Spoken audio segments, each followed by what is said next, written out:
Hello, welcome to Godfather Barbecue and Italian. So today, this is kind of an impromptu video.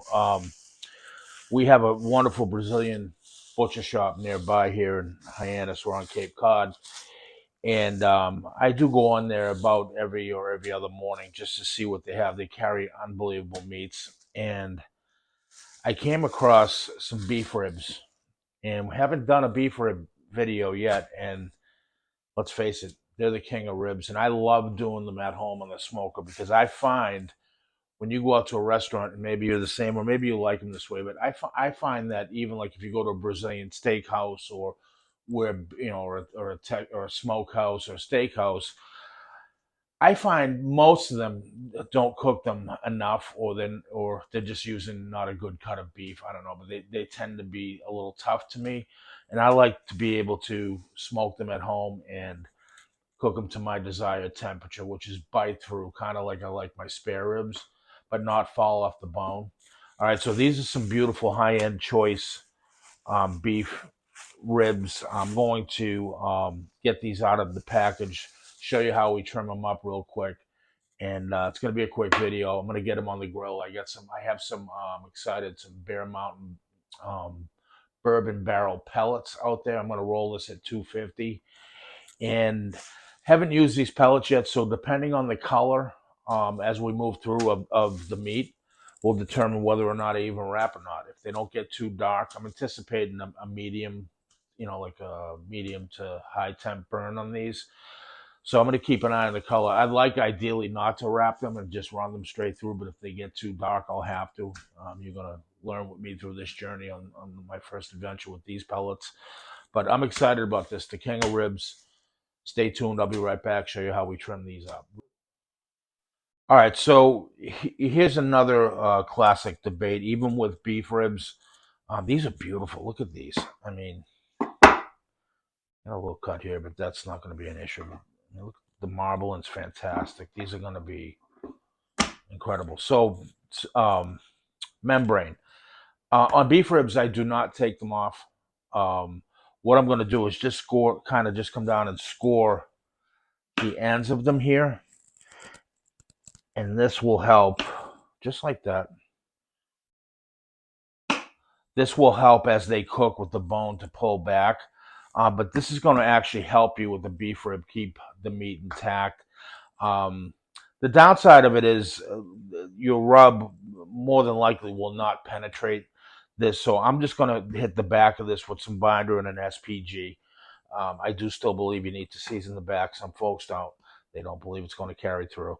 But I do to a degree. And if not, it'll help tenderize this membrane. The salt and the SPG will anyway. So I'm for our rubs, I'm using SPG base coat on the back, and then the top I'm going with my 1836 Suckle Busters. I love this. Use it on brisket a ton, any steaks, burgers, and then for our binder, we're going to just do a standard Worcestershire. Okay, so I'm going to move through this quick, show you how we trim it up. The back is pretty much all set. I'm going to go through the top, and I'm just going to take off this top layer.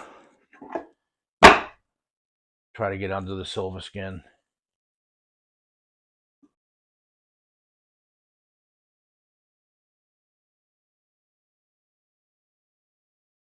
And we're cooking this bone side down, so get that top meat exposed.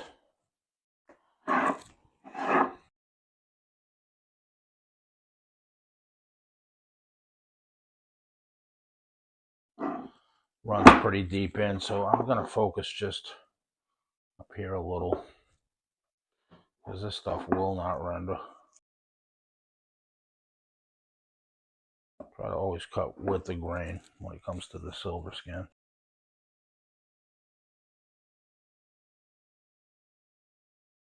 And that's about all I'm going to go. I don't want to change the shape of this, so I'm not going to go too far deep into it. And at that point, that will render.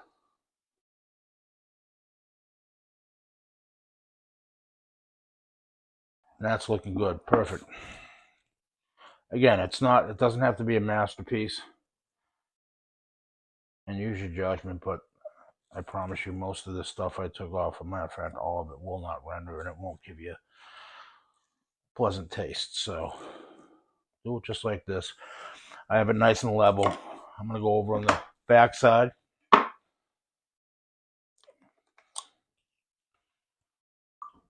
Whoop, a little bit of binder there. That's going to be enough for both sides. Cap fell off. Sorry about that. It happens.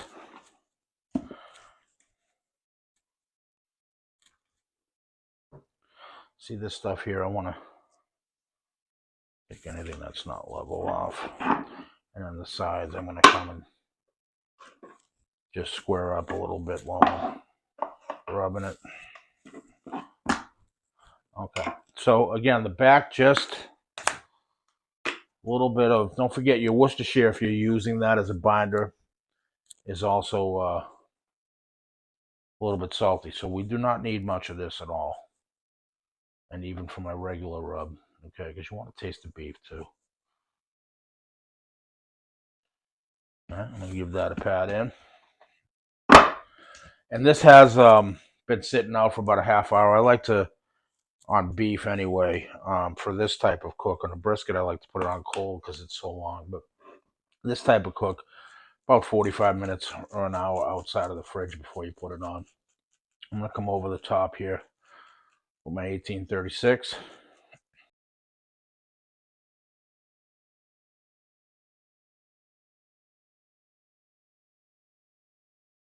All right, I'm going to let this set in for about another 30 minutes while my grill is coming up to temp, and we'll see at that point. All right, so we're at the smoker running at 250. These pellets smell unbelievable so far. I can actually, I don't know if I can smell bourbon, maybe it's just me, but they smell great. So I'm going to go ahead and put them on. We're rolling at 250. Go ahead and get these on. We don't need a probe or anything like that. We're going to tighten these up just like you would a pork spare rib when you put them on. And we'll see you back in a few hours. At that point, we'll determine whether or not it's that simple. Like literally 3 hours. We'll check them. These I'm anticipating going to be probably a 5 to 6 hour cook at 250. We'll check them. We'll check on the color at that point. No need for spritzing or anything until that point. We'll decide. Who knows? This is a journey with these pellets. So we'll see you then. All right, welcome back. So we're 3 hours in, and it's coming along nice. The bark is going good. Let's see what we're temping at here. You want to make sure when you temp it, don't temp the fat. That's going to give you a higher reading. But we're sitting at about 160. So what I'm going to do, actually, I'm not even going to spritz it. Um, Instead of wrapping, what I'm going to do is I'm going to bump this to 275. So another, because it's coming along nice. It doesn't need to be wrapped. The color is perfect. But for the sake of time, I'm going to bump this another 25 degrees to 275. And I'm thinking that 160, we're probably on track for a 5 hour cook, give or take 5 to 6. So it's about 3 o'clock here. And hopefully by 5, we'll be done with this. And what I'm going to do at that point is I'm going to pull it out, let it come to room temp, not room temperature, but an ambient room temperature, cool down to about 140, 145, 150. And then I'm going to wrap it in foil and let it rest for at least an hour, hour and a half beyond that point. So not quite as long as I would do a brisket, but it's similar almost, but just not quite as fibrous as far as how long you need it to rest. And Momo, what do you think, honey? You ready? Momo will be ready at that point too. She's getting an appetite going. So we'll see at that point. Hey guys, real quick, 5 minutes later from your last shot, two things I wanted to do. One was get you kind of a close up of the meat. I don't think we did a good job in that because my arm was in the way. So that's how we're looking. The other thing I want to do is just give these a rotate. Just flip them 180 degrees.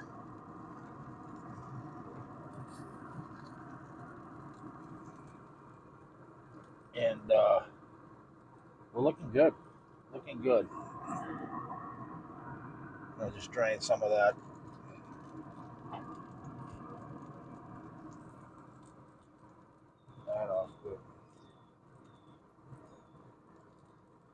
really good. So yeah, I like to rotate it. And this end here, see this drying up a little bit? Give it a little spritz here. Beef is one of those things. Once you dry it out, it's very tough to bring back on a shorter cook. On a brisket's a little different, so better safe than sorry. So give it a little spritz. All right, we'll see you back in another hour and a half or so, 2 hours maybe. We'll see how it's looking. All right, so here we are. These are looking, I mean, really nice. Look at these. So I'm going to wrap these, and what I like to do, just give your paper a little, if you're using butcher paper, it'll help keep it pliable. A little water. I'm going to actually give this a spritz so it'll stay nice and moist in the wrap as we go. And I want to come just enough so I can get the paper over.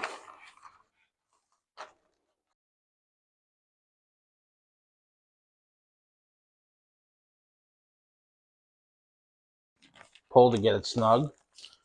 I'm going to come over one more time. I'm going to tuck this little bit in that I know is going to hang over so it becomes nice and even. And that's it. Gotta love that Rectech butcher paper. All right, I'm gonna put this back in the grill. I am at this point gonna probe it. So I'll put a probe into the thicker part of the meat here. And ideally, I mean, temperature-wise, I don't go by, but I know it's gonna be around 200, so I'm gonna set a probe for 200, or if you don't have one, just, I'm gonna give this about another hour and start checking it, but we'll see where we're at that point. All right, so we're back. Total of about 6 hours at this point. We're temping on the Rectech at 205. This always runs a little hotter, so I'm thinking we're going to be done. Don't mind that. That's a pork roast to go along with this later. We're going to take this out of the foil, butcher paper, and see what we're looking like. I'm going to stay right at the grill. That way, it's feeling like it could go either way.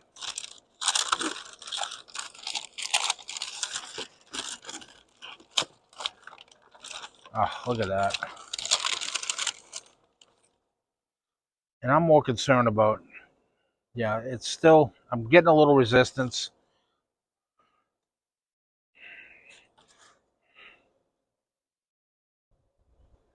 So we're 201 here. So I'm going to give this about another, oh, really soft there. That's that fat patch. So yeah, I'm going to say we're 15 minutes out. I'm going to rewrap this, put it back on, and we'll see at that point. All right, so 20 minutes later, I'm pretty sure we're going to be done. Again, it was temping like 201, 203. So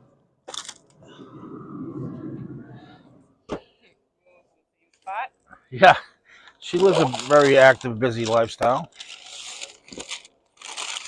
Let's see what we got here. Oh.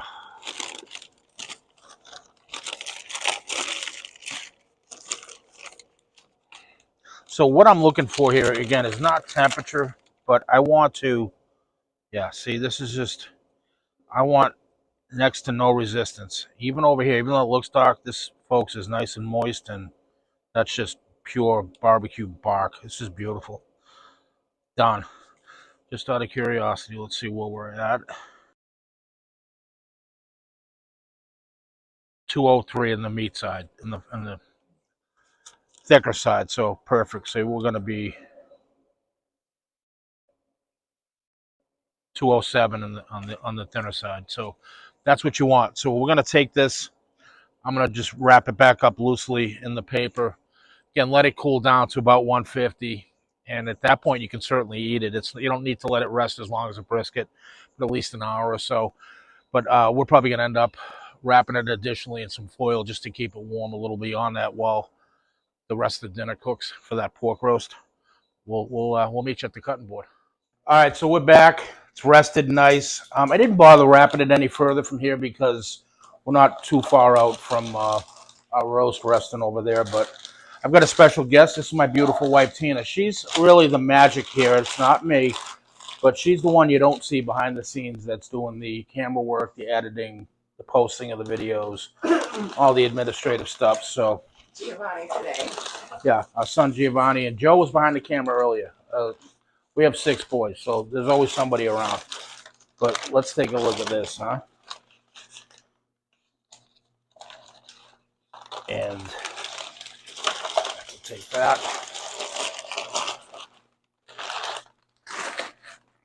So Tina, in the barbecue world, in competition, the 3 main things that they judge on are appearance, tenderness, and taste. We got appearance. I know they're tender.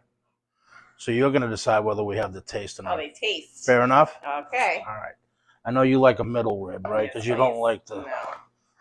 So let's see how we got. Look at this. Oh.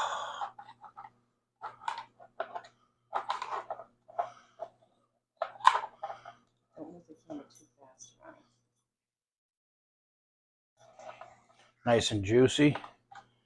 Look at those. Well, Tina, I mean, you're going to be able to handle that? Yep. Look at that. It's just so... Oh, wow. Uh-oh.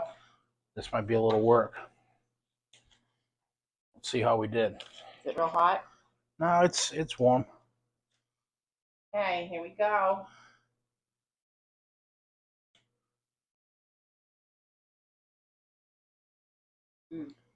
Looks like the right amount of bite. Mm-hmm.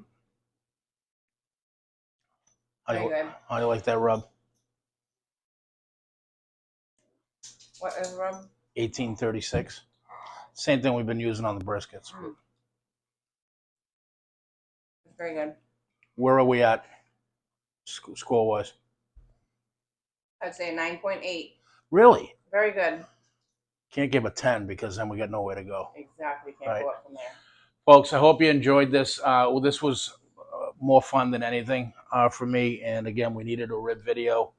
So I don't think anybody's going to be whining about doing that because they have this to eat. So let me know what you think in the comments. And again, if you like what you're seeing and what we're doing, subscribe, share, and like, or like, share, and subscribe, however you want to do it, in whatever order. Just do it for me, please. We'll see you then.